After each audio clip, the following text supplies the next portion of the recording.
Hello everybody, TRT001 here, and welcome back to the channel. I know it's been way too long, just been busy lately. But anyway, today we are going to be doing the first ever episode of why I think something is overrated. Similar to the last video I did about overrated stuff, this video is going to be basically the opposite.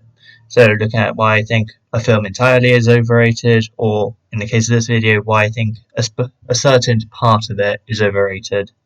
So as you can see from the title, today I'm going to be doing Toy Story 3, but primarily kind of the last half hour of this. So because although it is a great film, I want that to be noted before I get hate in the comments or tons of dislikes. I do like this film. It is a great film, really well made, another classic by Pixar.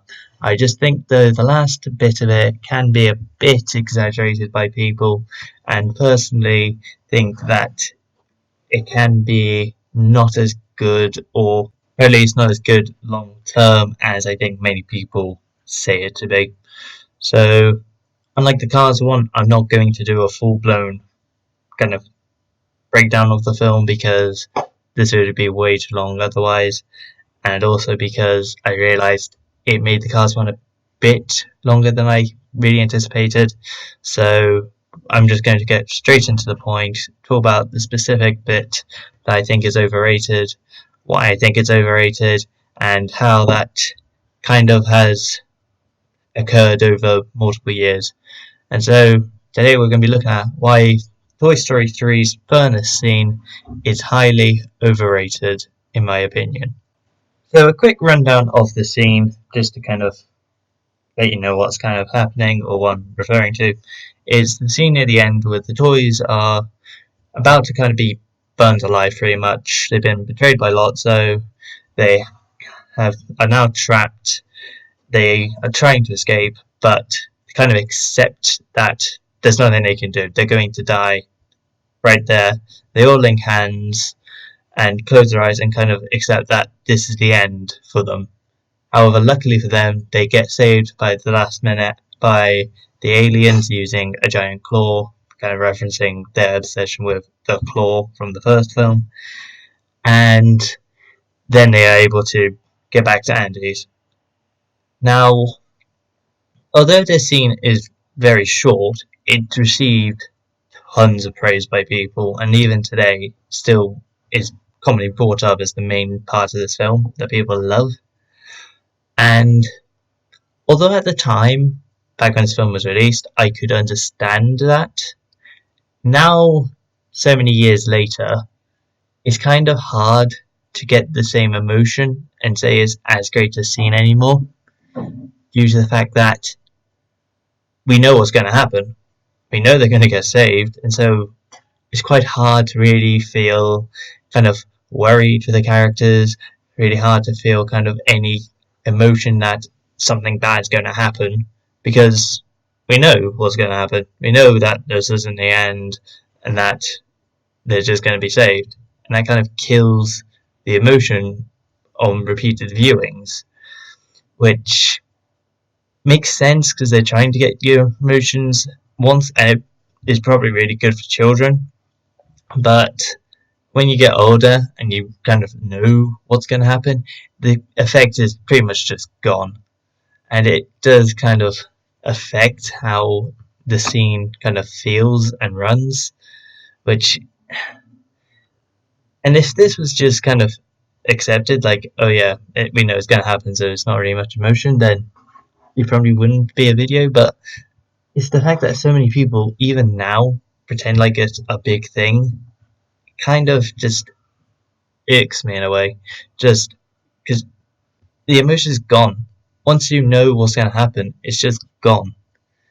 Which, and I know there's kind of other things and other Disney films which you could, or Pixar films they could point to, but they have quite a few differences.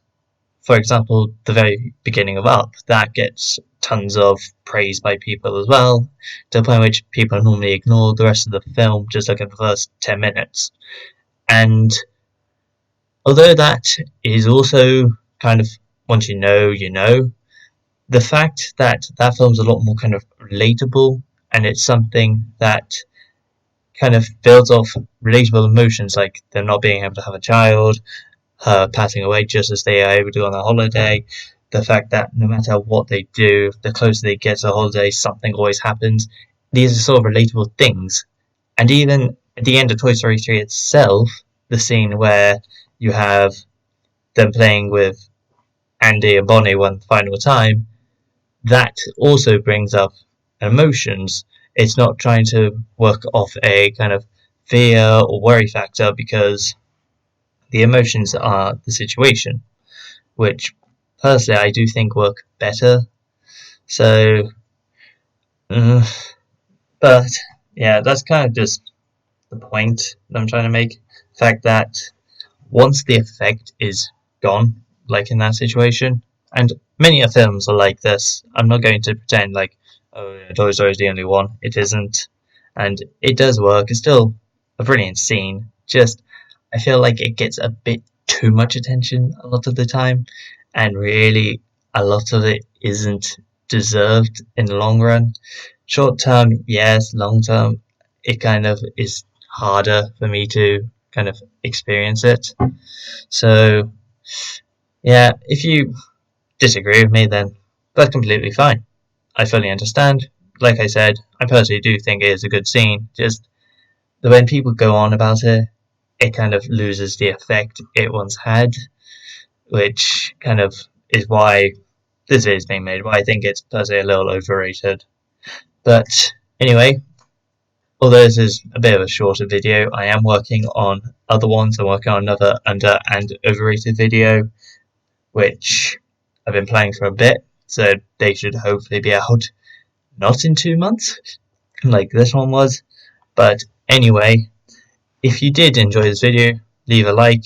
If there's something that you personally think is over and underrated that you might want to recommend me, leave it in the comment section.